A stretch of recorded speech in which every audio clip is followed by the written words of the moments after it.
Sallu ala Nabi Muhammad. Masya Allah. Bulan Ramadan apalagi sudah 10 malam terakhir, harus banyak-banyak kita bersolawat, banyak-banyak kita berzikir, banyak-banyak kita mohon ampun kepada Allah. Karena dengan kita berzikir, kita mohon ampun kepada Allah, insya Allah Allah akan berikan kebaikan buat kita dan kita akan mendapatkan kemenangan di akhir bulan Ramadan. Alhamdulillah. Masya Allah. Nah, sekarang kita sudah siap-siap lagi untuk mendengarkan tausiah dari guru kita dan mau mendengarkan pertanyaan dari Gen Z. Nah, apa sih pertanyaannya yang akan diberikan Gen Z kepada guru-guru kita? Sama-sama kita simak. Ini dia pertanyaannya. Assalamualaikum Pak Ustadz, nama saya Melati. Saya mau bertanya, kan katanya di bulan puasa ini setan pada dikurung. Tapi kenapa sih kok saya masih suka mau batal puasa dan males taraweh? Tuh kan Kak David, emang Gen Z itu ya, Gen Z itu pertanyaannya tuh suka out of the box. Dia nanya nih ya, tadi katanya kalau di bulan Ramadan itu setan itu biasanya dikurung ya kan, gak bisa keluar. Tapi kenapa kok masih aja dia merasa tergoda atau suka hilaf, misalnya batal puasa atau tidak terawih. Itu gimana tuh Ustadz Hilmi?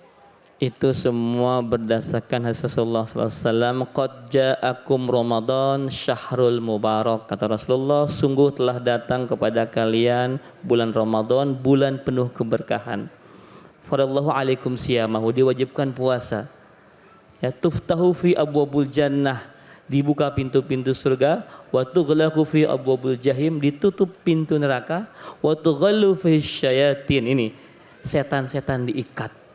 Jadi asumsi manusia itu kalau sekerannya diikat berarti nggak ada kemaksiatan. Tapi kata si Mbak tadi yang nanya di VT, kok masih ada kemaksiatan, ada yang godain ya? Masih ada yang batal puasa dengan sengaja, bukan karena ada uzur ya. Iya, emang sengaja aja batal. Ini setan yang dibelenggu itu dari bangsa jin. Sedangkan setan itu kan dua golongannya, minal jinnati wan nas. Ada yang jin, ada yang manusia. Nah, yang jinnya mungkin diikat tapi manusia berupa hawa nafsunya itu tetap masih ada. Maka jangan aneh kalau setiap Ramadan itu kita masih mendengarkan berita tentang kemaksiatan dan kriminal. Gitu. Jadi jangan suka nyalain setan Mas David. Iya, tapi ngomong setan, jangan ke saya dong. Jangan suka nyalain setan, waduh. Tadi juga aku udah kayak jangan. Kadang-kadang orang tuh menyalahkan setan terus di bulan ini gara-gara setan godain saya. Saya batal puasa. Setannya lagi cuti Mas David. Iya. Cuti 1 bulan. Jadi jangan apa-apa setan terus ya. Silakan Gus Hafiz Fadal ditambahkan. Makanya kata Rasulullah, raja'na min jihadil akbar ila jihadil asghar. Min jihadil asghar ila jihadil akbar. Setelah peperangan yang begitu dahsyat, beliau bilang, kita raja'na min jihadil asghar. Kita pulang dari jihad yang kecil. Setelah ini ada jihad yang lebih besar, min jihadil akbar ila jihadil akbar. Apa itu ya Rasulullah? Jihadun nafsi, kata Nabi. Memerangi hawa nafsu. Ini momentum Ramadan itu apa? Kita belajar bagaimana cara memerangi hawa nafsu kita. Kata Ustadz Helbi tadi, setan memang di kerangkeng, sekarang di penjara, tapi ada nafsu kadang yang selalu membelenggu kita.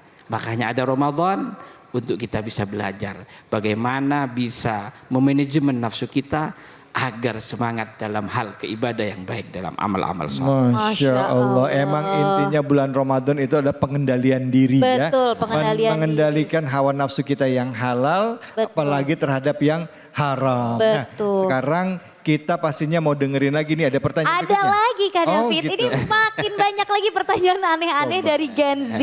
Nih coba kita lihat nih, kita intip.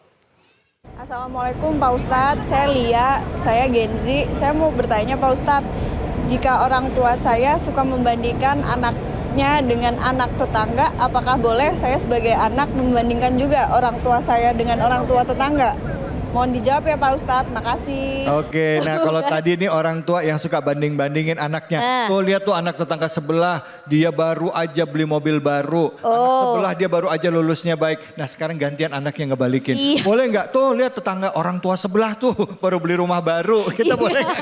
Boleh gak sih kayak gitu? Atau enggak enakan orang tua dia lebih baik, ibu nggak kayak gitu. Dosa nggak sih Ustadz? Silakan Gus Hafiz dulu. Fadol. Terima kasih.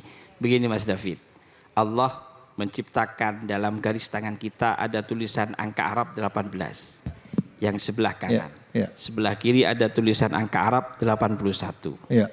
18 tambah 81 sama dengan berapa? 99. Artinya apa? Manusia itu tidak ada yang sempurna. Masya Allah. Pasti ada kurangnya. Ya. Makanya tidak etis bila seorang anak membanding-bandingkan orang tuanya dengan yang lain. Makanya bagaimana cara menyikapi hal yang seperti itu? Kita cukup tetap harus ta'zim, bahkan dalam Al-Quran wala taqul lahuma uffin. Tetap kita ta'zim, tetap kita hormat kepada kedua orang tua kita, walaupun dalam hal yang lain, dalam hal apapun kita harus tetap menghormati kedua orang tua kita. Dan juga orang tua tidak boleh membanding-bandingkan anaknya dengan yang lain. Karena setiap manusia ada kullu dzi maziyah. Ada semacam keutamaan masing-masing, kelebihan ada kelebihan masing-masing, Iya. ada kekurangan masing-masing. Masya Allah. Mungkin anak kita dalam hal ini lemah, dalam hal yang lain baik. Ya. Orang tua juga seperti itu, mungkin dalam hal ini lemah, dalam hal ini baik. Masya Allah, orang tua itu jadi contoh buat anak-anak. Benar, kadang kan ada juga orang tua yang kayak, tuh lihat tuh kakak kamu, atau tuh lihat tuh adik kamu, lebih baik nilainya daripada Nggak usah kamu. tetangga ya, tapi kakak adik gitu ya. Iya. Kalau Ustadz Hilmi gimana Ustadz? Intinya adalah hati yang bersyukur. Ya. Kita bersyukur punya anak dengan tipe masing-masing. Begitupun anaknya harus bersyukur punya orang tua, kan anaknya nggak pernah request lahir dari siapa. Iya benar. Iya. Nah ini kalau saya kan suka ngisi parenting Mas David ya. Dalam bahasa parenting tuh paling haram kita membandingkan anak kita even dengan saudaranya sendiri. Nggak Termasuk boleh di ya. sekolah juga banyak tuh. Tuh lihat kakakmu tuh lu berprestasi tapi kok kamu begini. Itu yang salah.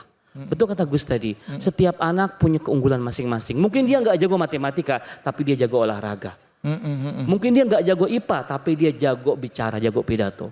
Setiap anak punya keunggulan masing-masing, maka jangan bandingkan dengan yang lain. Ya, jadi orang tua itu PR-nya itu nggak gampang. Betul. Ya. Artinya orang tua itu harus pandai juga melihat kelebihan anaknya, Betul. ya, dan juga tentunya menyeimbangkan kekurangan yang ada dalam diri. Dan kita sebagai anak juga jangan pernah membandingkan orang tua kita dengan orang tua yang lainnya. Tetap harus hormat. Betul, karena dikatakan wa ghadaba rabbuka alla ta'budu ilayya wa bil walidaini ihsan. Masya Allah. Masya Baik, Allah. nanti kita akan lanjut lagi deh. Betul, tapi setelah ini Kak David, setelah ini kita akan solawatan bareng Syubanul Muslimin dan juga Gus Asmi. Pasti pada penasaran kan? Makanya tetap di Tablik Akbar. Nikmatnya Ramadan.